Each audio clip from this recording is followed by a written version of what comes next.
نحمده ونصلي ونسلم على رسوله الكريم أما بعد فأعوذ بالله من الشيطان الرجيم بسم الله الرحمن الرحيم قال الله تبارك وتعالى في القرآن المجيد رضي الله عنه ورضوا عنه صدق الله مولانا العظيم ولا يصلي وسلم دائما أبدا على حبيبك خير الخلق كلهم رب تعالیٰ کا بھی پایا لطف و کرم اور احسان عظیم ہے کہ جس نے ہمیں اس جمعہ المبارک کی عظیم و بابرکت نفل میں اکٹھے ہونے کی توفیق عطا فرمائی، اور سب سے بڑھ کر یہ کہ ہمیں دولت ایمان سے بہرمان فرمایا۔ آج ہمارا موضوع گفتگو صحابہ کرام کے ادب و احترام کے حوالے سے ہے۔ جمیع صحابہ کرام جنہوں نے آقا علیہ السلام کو حالت ایمان میں دیکھا،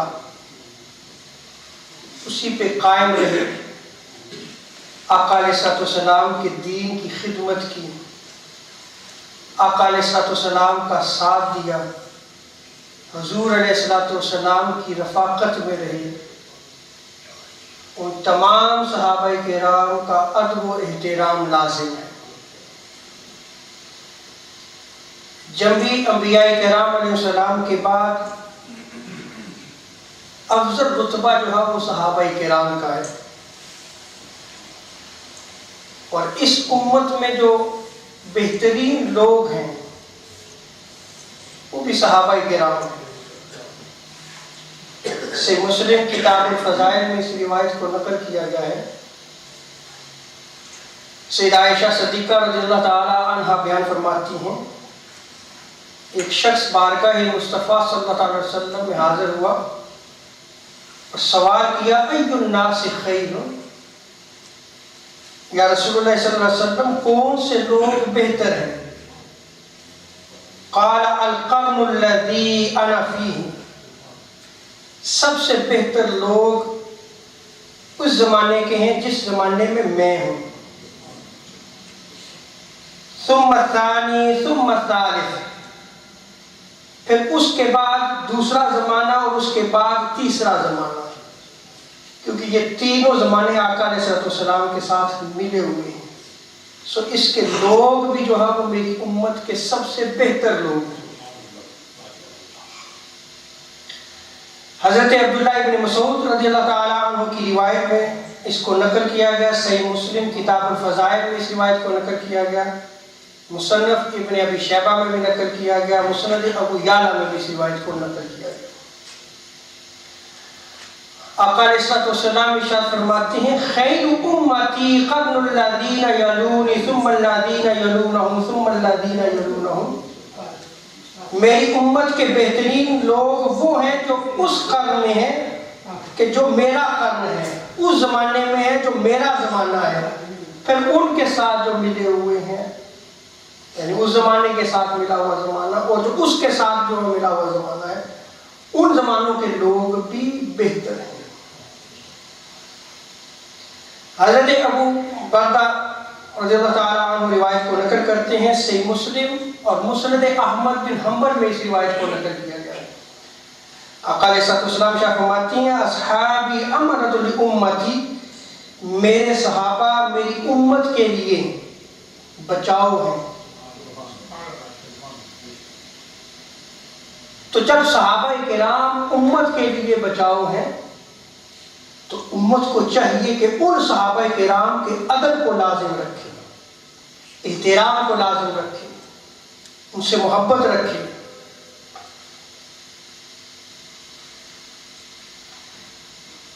قرآن مجید میں رب تعالیٰ نے ان صحابہ کرام کے حوالے سے جو وعدہ فرمایا ہے، سورہ حدید ورس 10 میں رب تعالیٰ نے ان صحابہ کرام کے حوالے سے جو وعدہ قرآنی ہے، رب تعالیٰ شاہ فرماتے ہیں وَكُلًّا وَعَدَ اللَّهُ الْحُسْنَى اور اللہ نے ان سب سے اچھے انجام کا وعدہ کر رکھا ہے، اچھے انجام کا وعدہ کیا ہے۔ اور دوسری جگہ سورہ توبہ میں رب تعالیٰ ارشاد فرماتا ہے رضی اللہ عنہم، یہ وہ طبقہ ہے صحابہ کرام کا کہ اللہ تعالیٰ ان سے راضی ہوا۔ اور ایک اور جگہ پہ ارشاد فرمایا رضی اللہ عنہ، یہ صحابہ وہ طبقہ ہے جو اللہ سے راضی ہیں، ورضوا عنہ، اور اللہ تبارک و تعالیٰ ان سے راضی ہے۔ حضرت جابر بن سمرہ ابن ماجہ میں اس روایت کو نقل کیا گیا ہے، نقل فرماتے ہیں کہ سید عالم صلی اللہ علیہ وسلم ارشاد فرماتے ہیں قال احفظونی فی اصحابی ثم الذین یلونہم ثم الذین یلونہم، میرے صحابہ کا خیال رکھنا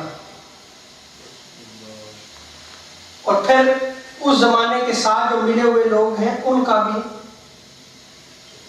خیال رکھنا، ان کی بھی حفاظت کرنا، پھر جو ان کے ساتھ ملے ہوئے ہیں ان کا بھی لحاظ رکھنا، ان کا بھی خیال رکھنا، ان کی بھی حفاظت کرنا۔ حضرت قبیصہ رضی اللہ تعالیٰ عنہ روایت نقل کرتے ہیں، مصنف ابن ابی شیبہ میں اس روایت کو نقل کیا گیا۔ آقا علیہ السلام نے جابیہ کے دروازے پہ خطاب کرتے ہوئے ارشاد فرمایا ایھا الناس اتقوا اللہ فی اصحابی ثم الذین یلونہم ثم الذین یلونہم، اے لوگوں میرے صحابہ کے بارے میں اللہ تبارک و تعالیٰ سے ڈرنا، اور پھر صحابہ کے ساتھ جو ملا ہوا زمانہ ہے ان لوگوں کے معاملے میں بھی، اور جو ان کے ساتھ ملا ہوا زمانہ ہے ان لوگوں کے معاملے میں بھی اللہ تبارک و تعالیٰ سے ڈرنا۔ حضرت عمر فاروق رضی اللہ تعالیٰ عنہ روایت کو نقل کرتے ہیں، سنن نسائی، امام نسائی نے سنن الکبریٰ میں اور امام طبرانی نے موجم الاوس میں اس روایت کو نقل کیا ہے۔ آقا علیہ السلام فرماتے ہیں اکرموا اصحابی ثم الذین یلونہم ثم الذین یلونہم، میرے صحابہ کی عزت کرو اور میرے صحابہ کے ساتھ جو ملا ہوا زمانہ ہے ان کی بھی عزت کرو، وہ جو لوگ اس میں بستے رہے اس زمانے میں، اور پھر جو ان کے ساتھ ملا ہوا زمانہ ہے ان میں جو لوگ ہیں ان کی بھی عزت کرو۔ حضرت اوین بن سائدہ روایت کرتے ہیں، مستدرک حاکم میں اس روایت کو نقل کیا گیا ہے، امام طبرانی نے موجم الاوس میں نقل کیا ہے۔ آقا علیہ السلام ارشاد فرماتے ہیں ان اللہ اختارنی واختار لی اصحابا فجعلنی منہم وزراء واصحابا وانصارا، بے شک رب تعالیٰ نے مجھے اپنے پسندیدہ رسول کو اختیار کیا اور میرے لیے میرے صحابہ کو اختیار کیا، پس اس نے میرے لیے ان میں وزراء بنائے، قریبی رشتہ دار بنائے اور مددگار بنائے۔ اس کے بعد آقا علیہ السلام فرماتے ہیں کہ خبردار اب میرے صحابہ کو گالی نہ دینا، لا تسبوا اصحابی، جامع ترمذی میں آتا ہے میرے کسی صحابی کو گالی نہ دینا، اور جو صحابہ کرام کو گالی نہ دیں، برا بھلا کہیں، آقا علیہ السلام فقولوا لعنت اللہ علی شرکم، تمہارے شر پر اللہ تبارک و تعالیٰ کی لعنت ہو۔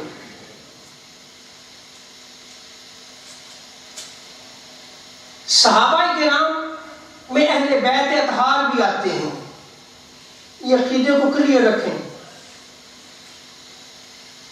اہل بیت اطہار الگ نہیں ہیں، یہ جتنی شان بیان کی ہے صحابہ کرام تو ان میں ہیں، لیکن اہل بیت اطہار بھی ان میں شامل ہیں کیونکہ وہ بھی سارے صحابہ ہیں۔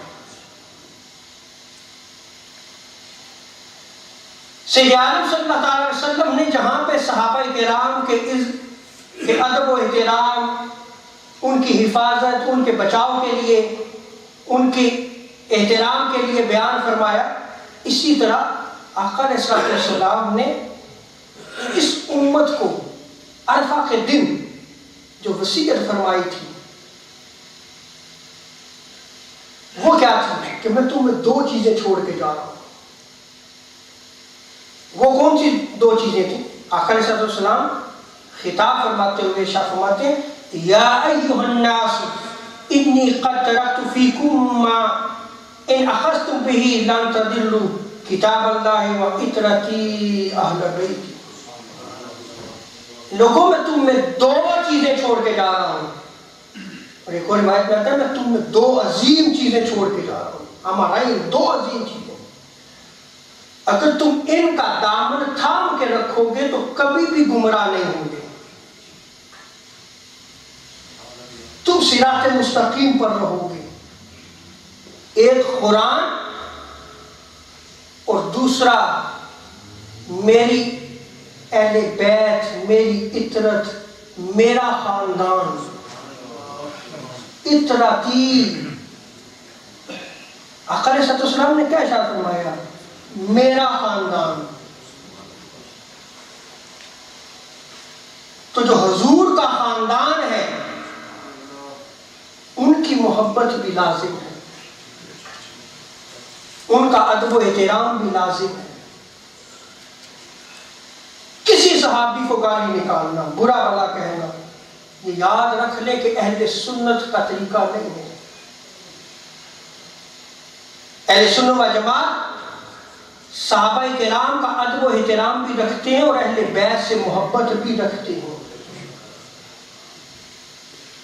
قاضی عیاض الشفا میں نقل فرماتے ہیں کہ اہل بیت اطہار، آپ کی آل پاک اور ازواج مطہرات اور صحابہ کرام کو گالی دینا، ان کی تنقیص کرنا، ان میں نقص نکالنا حرام ہے اور وہ شخص ملعون ہے، وہ شخص لعنتی ہے. اور میں سے آگے بڑھوں، ہم اہل سنت و جماعت کے نزدیک جو ادنا سے ادنا صحابی بھی ہے اس کا ادب و احترام بھی لازم ہے. کوئی اپنے وقت کا غوث ہو جائے لیکن اس ادنا صحابی کے پاؤں کی گرد کو نہیں پہنچ سکتا.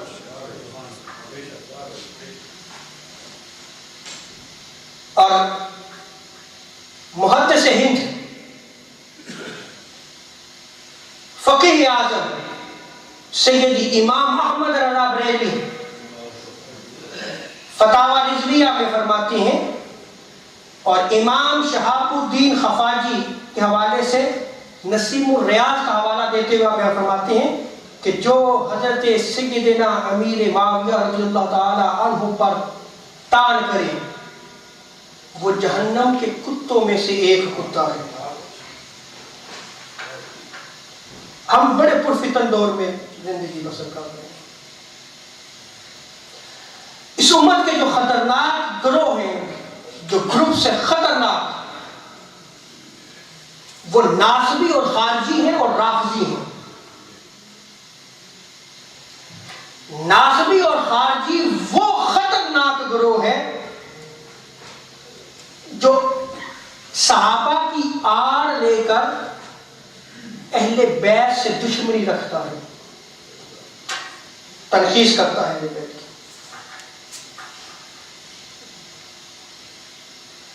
اور رافضی کون ہے؟ وہ اہل بیت اطہار کی محبت کا رنگ دکھا کر صحابہ کی شان میں گستاخی کرتا ہے.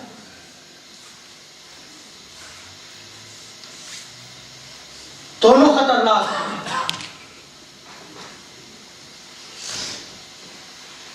لیکن جو زیادہ خطرناک ہے وہ جب ہمارے رنگ میں آتا ہے، جسے ہم پہچان نہیں سکتے. وہ صحابہ کے ادب کی بات کرتے ہوئے اہل بیت اطہار کی تنقید کرتا ہے. اور آج کے فتنہ ہمارے گھروں میں داخل ہو رہا ہے. آپ سوشل میڈیا پہ چلے جائیں، آپ دیکھیں کہ لوگ کس طرح دین میں بات کرتے ہوئے نظر آ رہے ہیں. عوام الناس جن کے پاس کمپلیٹ اسلامک نالج نہیں ہے، جنہیں قرآن نہیں پڑھنا آتا، جنہیں سنت کا نہیں پتا، جنہیں احادیث نہیں پڑھنی آتی، وہ بھی اپنے کومنٹس دینی معاملات میں دیتے ہوئے جو آپ کو نظر آئیں گے. کرتے ہیں تو آپ یقین جانیے کہ آپ اپنے آپ کو جاہل اور اس کو عالم کہیں گے.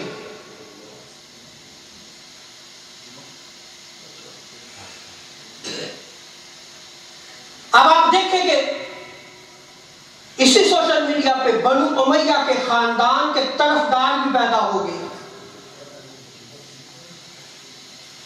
یزید کو امیر المومنین کہنے والے کیا کم نظر آتے ہیں آپ کو سوشل میڈیا پہ؟ اس لعنتی کافر عالم کو، اس ملعون کو وہ کہتے ہیں یہ صحابی ہے. تو دیکھیں کس طرح جو ہے وہ خارجی اور ناصبی جو ہے وہ دخل اندازی کر رہے ہیں.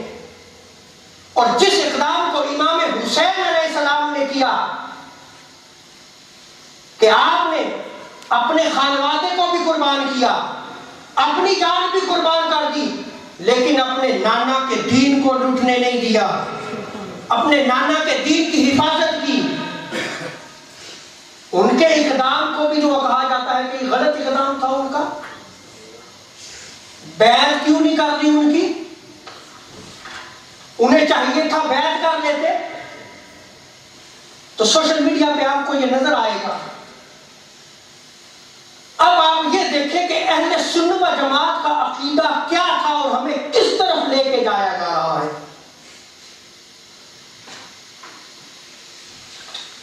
سلطان المشائخ غوث الورا پیر سید مہر علی شاہ گیلانی الحسنی والحسینی ملفوظات مہریہ میں آپ فرماتے ہیں کہ اہل علم کو چاہیے کہ اہل بیت اطہار کے مناقب و فضائل کو نصب العین بنائیں.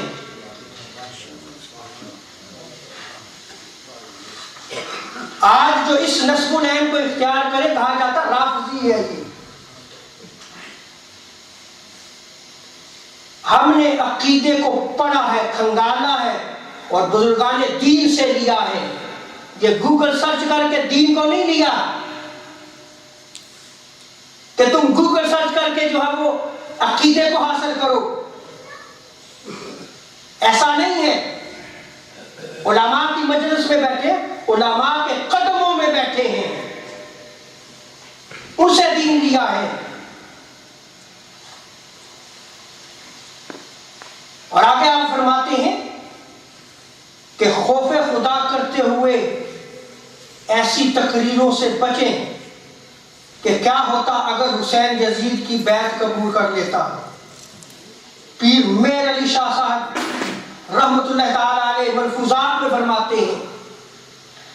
اور آگے آپ فرماتے ہیں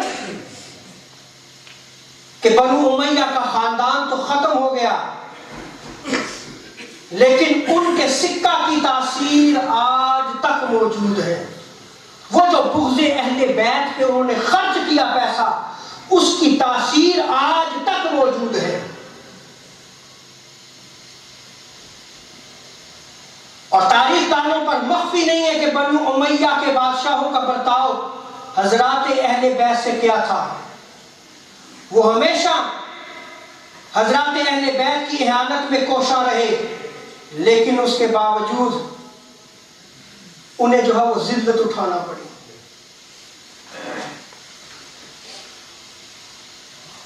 پھر آگے دیکھیں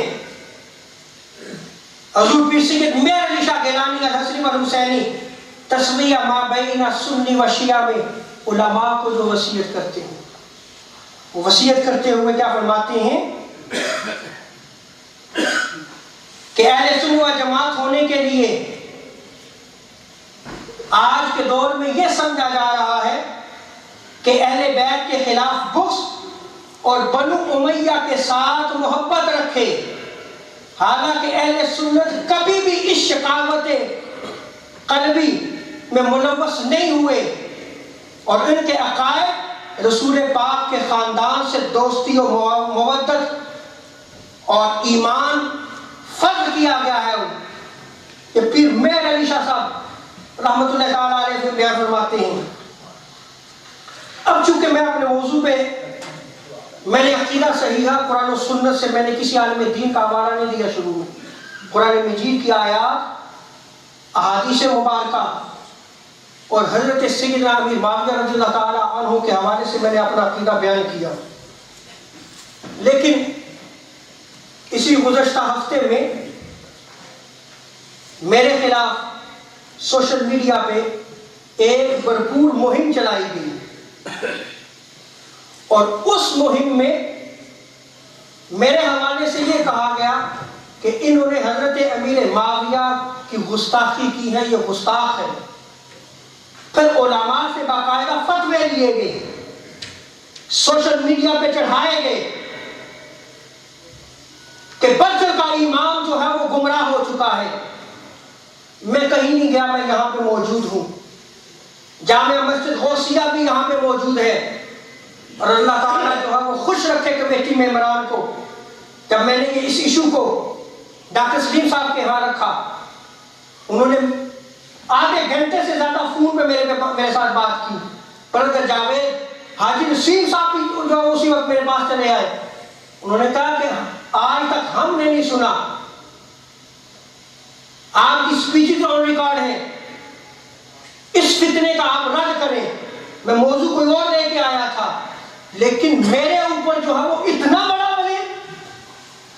اگر کسی کو خلش تھی تو میں یہاں پہ موجود ہوں، آپ آئے مجھ سے آ کے پوچھیں، چاہے وہ عورت ہے یا مرد ہے، جس کو کوئی اختلاف نظر آیا تھا کہ میں نے کہیں جو ہے وہ حضرت سیدنا امیر معاویہ رضی اللہ تعالیٰ عنہ کی شان میں گستاخی کی ہے، وہ میرے پاس آ کے مجھ سے پوچھتا، میں اس کو کلیئر کرتا کہ ہمارا عقیدہ کیا ہے. اگر میں اہل بیت اطہار کی بات کرتا ہوں، میں مولا علی کے فضائل کو بیان کرتا ہوں، اہل بیت اطہار کے مناقب و فضائل کو بیان کرتا ہوں، تو یہ چیز یاد رکھ لیں کہ میری گٹی میں سید زادے کا وہ ہاتھ ہے. اور مشاہیر آپ یہ دیکھیں کہ جس چیز پہ جو ہے وہ فتویٰ صادر کیا گیا، میں نے جو ہے وہ سوشل میڈیا سے بات ہے، علماء ہیں، ہم علماء کے گروپس میں شیئر کرتے ہیں کہ دیکھیں آج کل یہ فتنہ چل رہا ہے. میں نے جو ہے وہ اس کتاب کے حوالے سے نقل کیا، بہار شریعت کے حوالے سے. فوراً نیچے کومنٹس جو ہے وہ آگے کہ تم بچے کے امام ہو، تم مس گائیڈ کر رہے ہو. اگر میں مس گائیڈ کر رہا ہوں تو بہار شریعت کے حوالے سے آپ کا کیا خیال ہے؟ میں نے اسی وقت اس کو اپنے فیس بک آئی ڈی سے ڈیلیٹ بھی کر دیا، ودن 2 منٹس میں نے اسے آف کر دیا. لیکن اس کے بعد اس کی عبارت سے کیا ہمارے علماء کی عبارات میں گستاخانہ عبارات موجود ہیں؟ آپ یہ کہنا چاہتے ہیں؟ اس عبارت کو نقل کیا گیا، اور اس عبارت کو نقل کرنے کے بعد آپ یہ کہتے ہیں کہ انہوں نے حضرت امیر معاویہ رضی اللہ تعالیٰ عنہ کی گستاخی کر دی ہے. اگر اس عبارت سے گستاخی ثابت ہوتی ہے تو میرے الفاظ نہیں تھے، یہ بھی آپ رکھ لیں. میں نے لکھا نہیں تھا، میں نے کسی کی پوسٹ شیئر کی تھی، ہزاروں پوسٹیں بندہ شیئر کرتا ہے، کسی کی پوسٹ شیئر کی، اور اس کا حوالہ جو ہے وہ اس میں موجود تھا، اس میں موجود تھا. بجائے اس کے کہ آپ میرے پاس آتے، آپ نے جو ہے وہ سوشل میڈیا پہ آگ لگا دی. میرے جاننے والے علماء مجھ سے رابطے میں آئے کہ یہ کیا ہو رہا ہے، یہ آپ کے متعلق کیا بیان کیا جا رہا ہے. تو پھر میں نے کیا کرنا تھا، میں نے کہا اِنَّ لِلَّهِ وَإِنَّا إِلَيْهِ رَاجِعُونَ. اب جس عبارت پہ جو ہے وہ مجھے کہا گیا کہ انہوں نے حضرت امیر معاویہ کے حوالے سے جو ہے وہ گستاخی کی ہے، اس میں بہار شریعت ہے پیج 256.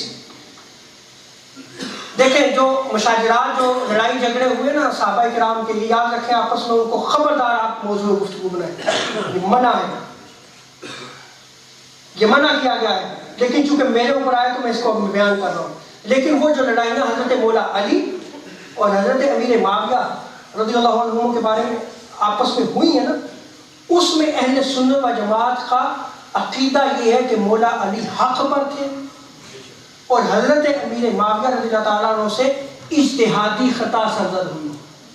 یہ جملہ ہے. اب آپ کو تو پھر اس کا مطلب اردو بھی پڑھنا نہیں آتی.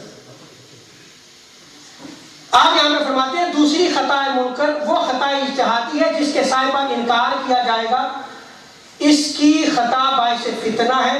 حضرت امیر معاویہ رضی اللہ تعالی عنہ کا حضرت سیدنا امیر المومنین علی المرتضیٰ سے خلاف اس قسم کی خطا کا تھا، اور فیصلہ وہ جو رسول پاک صلی اللہ علیہ وسلم نے فرمایا کہ مولا علی کی ڈگری اور امیر معاویہ کی مغفرت. یہ ہمارا عقیدہ ہے. دوسرا، ہمارے عقائد کی کتابوں میں جو بیان کیا گیا ہے، میں نے ایسا کوئی جملہ، حالانکہ میں نے اس کو ریموو بھی کر دیا، لیکن اللہ تعالیٰ بہتر کارساز ہوتا ہے کہ جس طرح انہوں نے سوشل میڈیا پہ اس کو اٹھایا، میری فیس بک آئی ڈی کے ساتھ جو ہے وہ وائرل باقاعدہ کیا گیا، اس پہ باقاعدہ طور پہ جو ہے وہ عبارت یہ موجود ہے، عبارت موجود ہے. اب جو ہمارے عقائد کی کتابوں میں ہے، اب یہ ترجمہ جو ہے یہ حضرت مولانا مفتی یار محمد خان قادری یو کے میں موجود ہے یا کہ نہیں موجود ہے، جانے اس سے پوچھ لیجیے گا. ترجمہ میں نہیں کروں گا، عربی بات پڑھ دیتا ہوں کسی کو شک نہ رہے. لم ينقل عن السلف المجتہدین والعلماء الصالحین جواز اللعن على معاویہ رضی اللہ تعالی عنہ واحزابہ لأن غایۃ امرہم البغی والخروج علی الامام وهو لا یوجب اللعن. یہ عربی عبارت ہے. ترجمہ جو ہے وہ یہ کیا گیا، بہرحال سب مجتہدین اور علماء صالحین سے سیدنا امیر معاویہ رضی اللہ تعالی عنہ اور ان کے گروہ پر لعن کرنے کا جواز منقول نہیں ہے، اس لیے کہ ان پر انتہائی الزام امام کے خلاف خروج اور بغاوت ہے. میرے الفاظ نہیں ہیں، آپ میرے اوپر جو وہ الزام لگا رہے تھے، آپ موجود ہیں، آپ ان سے جا کے پوچھ لیجیے، یہ ترجمہ انہوں نے کیا. اور یہ چیز لعنت کرنے کو واجب نہیں کرتی، یہ چیز لعنت کرنے کو واجب نہیں کرتی. سیدی اعلیٰ حضرت نے فتاوی رضویہ میں یہ 29 ہے، اس میں بھی آپ نے جو ہے وہ لکھا ہے کہ اہل سنت کے نزدیک حضرت امیر معاویہ رضی اللہ تعالیٰ عنہ کی خطا اجتہادی تھی اور اجتہاد پر تان جائز نہیں ہے. ہم دفاع کرنے والے لوگ ہیں، یاد رکھیے گا. آگے دیکھیں،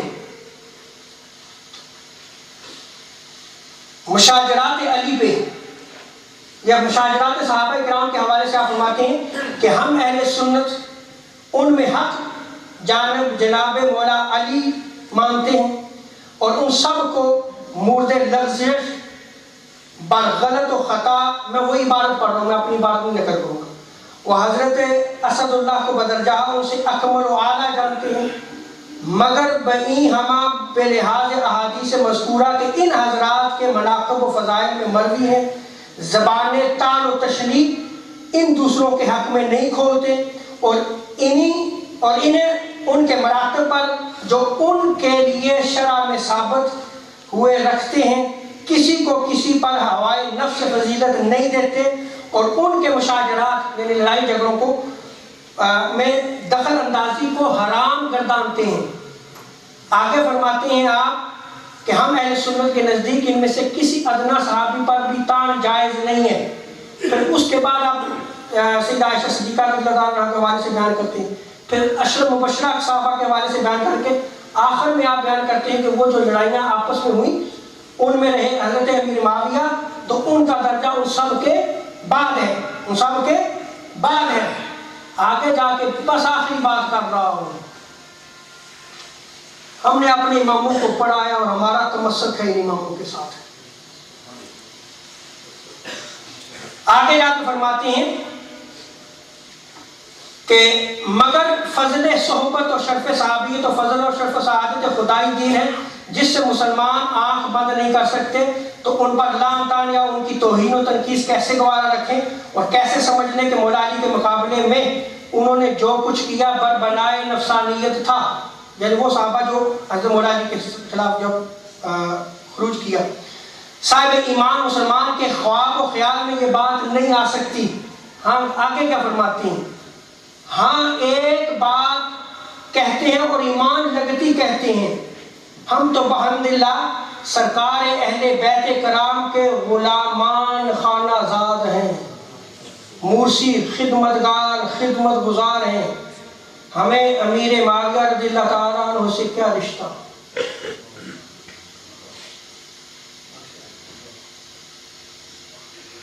آپ سمجھ رہے ہیں؟ یہ ہمارے امام بیان کر رہے ہیں. پھر آگے جا کے آپ فرماتے ہیں خدا نہ خواستہ ان کی حمایت بھیجا کریں. ہمیں امیر معاویہ رضی اللہ تعالیٰ عنہ سے کیا رشتہ؟ خدا نہ خواستہ ان کی حمایت بھیجا کرے، مگر ہاں اپنی سرکار کی طرفداری اور امر حق میں ان کی حمایت و پاسداری اور ان حضرت امیر معاویہ کا خصوصاً الزام بدگویاں بد زبانوں کی تہمتوں سے بری رکھنا منظور ہے. کہ ہمارے شہزادہ اکبر حضرت صفت اکبر حسن مجتبی رضی اللہ تعالیٰ عنہ نے حسب بشارت اپنے جد امجد سید المرسلین کے بعد اختتام مدت خلافت راشدہ کے منہاج نبوت پر 30 سال رہی اور سیدنا امام حسن مجتبی کے 6 ماہ مدت خلافت پر ختم ہوئی. آج تو لوگوں کو یہ بھی علم نہیں ہے. اور اس میں جا کے آپ فرماتے ہیں کہ انہوں نے حضرت امام حسن مجتبی نے امور مسلمین کا انتظام و انصرام امیر معاویہ کو سپرد کر دیا. میں اب بھی ادھر موجود ہوں. ہمارا نہ یہ وتیرہ ہے نہ ہم جو ایسے کرتے ہیں. میں لڑائی جھگڑوں کے نہ میں قائل ہوں نہ میں نام لیتا ہوں اور نہ میں جو ہے وہ اس طرح کی سپیچز کرتا ہوں. لیکن آپ نے میرے عقیدے کو چھیڑا تھا تو میں آپ کو صرف یہ بتا رہا ہوں کہ یہ ہم اہل سنت و جماعت میں میرے پاس دلائل بہت زیادہ پڑے ہوئے ہیں. میں نقل نہیں کر رہا چونکہ جمعے کا ٹائم ہو چکا ہے. اگر میں ان کو بھی نقل کروں تو پھر جو ہے وہ اہل سنت کا عقیدہ موجود ہے، کتابوں میں موجود ہے. آپ علماء سے رابطہ کریں. آپ کو اگر کوئی خرش ہوتی ہے آپ مجھ سے رابطہ کریں، بجائے اس کے کہ آپ سوشل میڈیا پہ جو ہے وہ اس کو وائرل کریں اور آپ کہیں کہ بلچر کا امام جو ہے وہ گستاخ ہو چکا ہے اور اس نے حضرت امیر معاویہ رضی اللہ تعالیٰ عنہ کی شان میں گستاخی کی ہے، اس کے پیچھے نماز پڑھنا جائز نہیں ہے. انا للہ و انا الیہ راجعون. آپ کون سا صبر کر رہے ہیں؟ آپ کہنا کیا چاہتے ہیں؟ آپ اس امت میں اسلام کو پھیلائیں، محبت کو پھیلائیں، مودت کو پھیلائیں، بجائے اس کے آپ جو ہے وہ ٹانگیں کھینچنے میں لگ جاتے ہیں. جو دین کی بات کرتا ہے بحوالہ کرتا ہے، اور آج تک میں نے بے حوالہ گفتگو نہیں کی، آج بھی ریکارڈ ہوئی ہے. آپ علماء کو سنائے جا کے کہ اس میں کون سی غلطی ہے، اور آپ ایک ایشو بنا کر جو ہے وہ پھر باقاعدہ جو ہے اس کو وائرل کریں. انا للہ و انا الیہ راجعون. اللہ تعالیٰ ہمیں ہدایت عطا فرمائے.